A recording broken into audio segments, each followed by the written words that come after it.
Salam Bolo, jumpa lagi dalam Headline News Pawarto Aji. Bayangkan, hampir setiap hari warga Indonesia disuguhkan berita tentang dunia pesantren di berbagai layar, mulai dari portal daring hingga tayangan berita utama.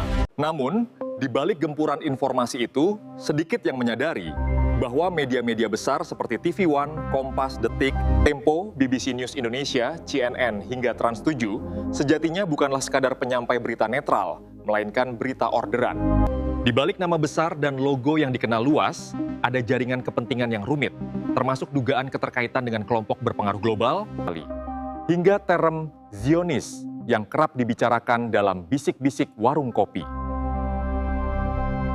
Kini, operasi narasi mereka sedang menyasar satu tema, pesantren-pesantren di Jawa, khususnya Jawa Timur.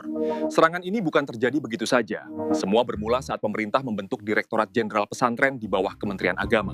Formasi baru ini dianggap banyak pihak sebagai upaya memperkuat pesantren dan mengakui perannya dalam kehidupan bangsa. Namun, bagi sebagian media Zionis, langkah ini menjadi pemicu perlawanan terselubung. Seperti apa selanjutnya?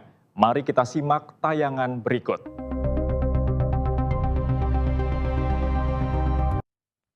Pada bulan Oktober tahun 2025, suasana di dunia pesantren Indonesia berubah drastis.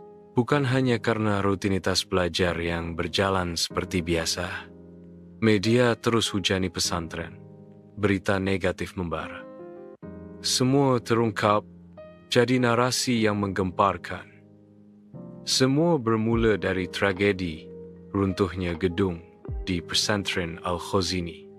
Puluhan, bahkan ratusan korban jatuh, gambar reruntuhan, tangis para santri dewasa, hingga kepanikan pengurus tersebar di sejumlah kanal berita nasional. Media berlomba, salahkan pengelola, abaikan konteks, hingga menuding soal kelalaian yang dianggap sistemik. Tak berhenti di situ. Sorotan bergeser ke pesantren Lirboyo, TV Trans 7.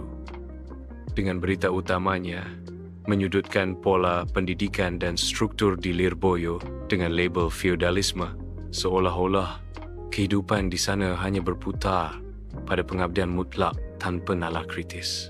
Di balik itu, pesantren lahirkan tokoh bangsa, jaga tradisi, serangan bahkan lebih tajam menimpa pesantren Siddiqiyah. TV One tayangkan kekerasan, kericuhan, justifikasi langkah aparat. Tidak ada ruang pada narasi alternatif. Tidak ada cerita tentang rasa takut dan trauma di kalangan santri dewasa.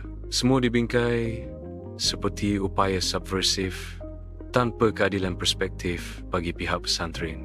Seperti contoh media, TV One adalah grup dari perusahaan Bakri Group. Bakri, aib besar, tenggelamkan desa Sidoarjo 2006 yang terkenal dengan lumpur lapindo. Media itu dalang demo ingin Prabowo tumbang, yang kemudian memunculkan simbol bendera tengkorak. Saat gelombang pemberitaan negatif terus mengalir, muncul spekulasi. Ada rencana besar di balik ini. Banyak pihak mulai menuding keterlibatan jaringan lebih luas yang disebut sebagai Zionis lokal. Media seperti Tempo, Detik, BBC Indonesia, hingga TV One diduga tidak sepenuhnya bebas. Mereka dianggap sebagai alat kelompok pemodal asing di belakang layar dengan jaring-jaring global semacam Rockefeller dan Bloomberg. Semua berupaya merusak citra pesantren. Konspirasi itu menyebar. Hancam pesantren. Topeng pers. Selimut propaganda asing. Merusak. Di tengah kecamuk isu dan gelombang serangan media, satu suara penting muncul.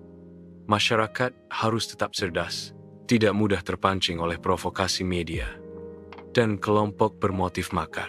Pesantren adalah benteng moral, budaya, dan tradisi bangsa. Menghadapi badai fitnah, yang diperlukan adalah kewaspadaan, kearifan memilah informasi, dan keyakinan bahwa kebenaran akan tetap menemukan jalannya di negeri ini.